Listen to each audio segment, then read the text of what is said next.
Captain's Log, date September 5th, 2977. Captain Robert Jensen reporting. It's been a mere 5 weeks and we're 4 jumps out from the original point, and already the crew is asking why we're out there and how long it's going to be till we get back.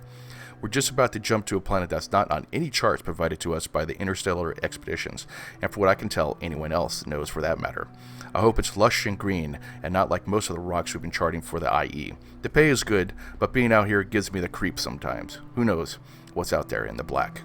The Periphery covers a vast space that's beyond what's known to the Inner Sphere, with very sparsely populated systems or outposts. It covers more than 500 light years away from the birthplace of mankind known as Terra, and even beyond is known to have some isolated pockets of civilization spread even further in the deep Periphery. From 2600 to 2750, the major Periphery realms were forced to take a back seat to what's called the Star League. It was a brainchild of Ian Cameron and was a council formed from the Terran hegemony and the great houses of the Inner Sphere. Each of the states had to provide soldiers and war material for mutual protection and keep the peace in the realms. This was about to end very soon. Stephen Amaris, ruler of the RimWorld's Republic, began to befriend Richard Cameron II, who was 8 years old and became his confidant in all matters of Starleague affairs.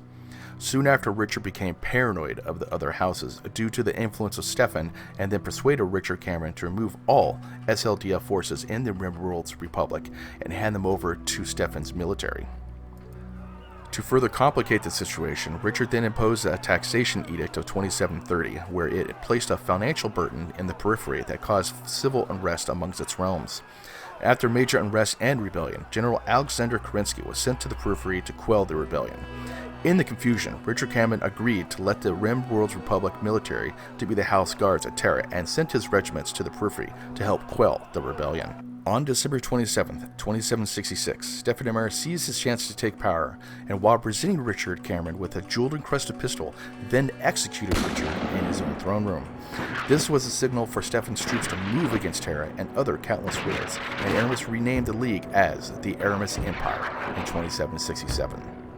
Kerensky, after retaking the RimWorld's rebellion, he heard of the coup from Stephen Amaris and started Operation Liberation to retake the hegemony worlds back. Splitting up his forces in 3 sections, he went to take each world one by one, with countless lives being lost in the conflict.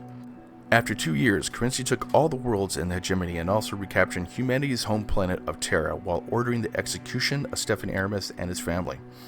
With almost all the hegemony was laid waste and 15 years of fighting in the Rim worlds, and also retaking Terra, Kerensky saw that all the House Lords were fighting amongst themselves for power over the Star League throne, and decided to leave the Inner Sphere on July 8, 2784.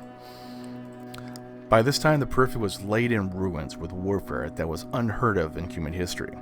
With the Star League leaving the Inner Sphere and the Periphery, it created vacuums and power bases that many tried to seize control.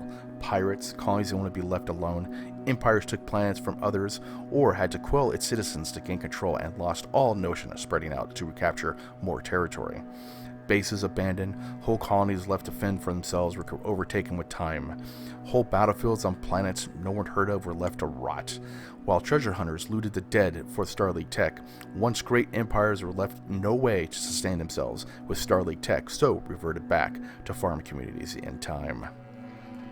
This left the Periphery in more of a state of chaos, as supplies from the 5 houses and anywhere else were left at a standstill. No more food imports, technology from the Inner Sphere was dried up and had to make do with what they had on hand, or scavenge from the dead colonies or bases left behind when the Star League left for the stars. The major empires in the Periphery, with all the chaos in the Inner Sphere, now had chances to settle scores on their neighbors. Pirates roamed free to pillage and plunder the Periphery as well. Now, with so many mysteries in the Periphery of lost planets, lost colonies, lost tech, old Star League bases, old battlefields, abandoned space stations, cults, and other untold mysteries, we're going to look at what's out there with these reports.